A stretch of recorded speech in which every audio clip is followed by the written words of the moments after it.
요즘 뉴스 보면 전쟁 이야기와 함께 기름값 이야기가 같이 나옵니다. 등유 가격이 휘발유보다 비싸졌다는 말도 나오고 전체적으로 기름값 자체가 올라가고 있다는 이야기도 계속 나오고 있습니다. 주유소를 가보면 예전보다 기름값이 오른 걸 체감하는 사람들도 많을 겁니다. 이런 상황이 나오면 많은 사람들이 자연스럽게 이런 생각을 합니다. 전쟁 때문에 유가가 오르는 거라면 주식시장도 영향을 받는 걸까? 주식이 떨어지는 거 아닐까? 투자를 하는 사람이라면 한 번쯤 이런 고민을 하게 됩니다. 보통 개인 투자자들은 뉴스를 보고 시장을 판단합니다. 전쟁 뉴스가 나오고 기름값이 오른다는 이야기가 나오면 경제가 나빠질 것 같고 시장도 위험해질 것 같다는 생각이 들기 시작합니다. 그래서 이런 뉴스가 많아질수록 투자를 줄이거나 시장에 들어가는 걸 미루는 사람들도 생깁니다. 그런데 시장을 조금 길게 보면 항상 그렇게 단순하게 움직이진 않습니다. 전쟁이 있다고 해서 항상 주식시장이 바로 무너지는 것도 아니고 유가가 오른다고 해서 모든 기업이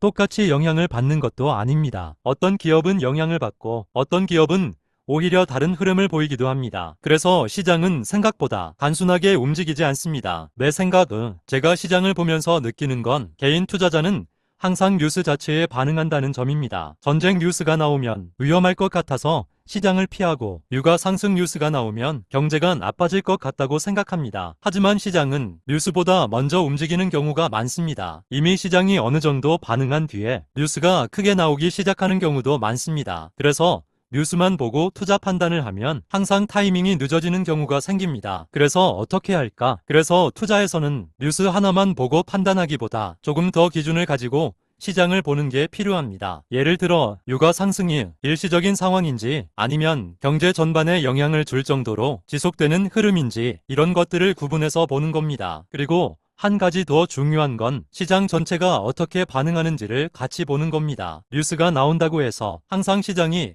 같은 방향으로 움직이는 것은 아니기 때문입니다. 그래서 투자에서는 뉴스보다 시장 흐름과 기준을 먼저 보는 습관이 필요합니다. 결론은 전쟁 뉴스와 유가 상승 같은 이슈는 분명 시장에 영향을 줄 수 있습니다. 하지만 더 중요한 것은 뉴스가 아니라 그 뉴스에 사람들이 어떻게 반응하느냐입니다. 많은 개인 투자자들은 뉴스에 먼저 반응하고 그 다음에 시장을 보게 됩니다. 하지만 투자에서는 순서가 조금 다릅니다. 뉴스보다 먼저 내 투자 기준이 있어야 합니다. 그래야 시장이 흔들릴 때도 같이 흔들리지 않을 수 있습니다. 결국 투자에서 중요한 건 뉴스가 아니라 기준입니다. 투자에서는 확신보다 기준이 먼저입니다.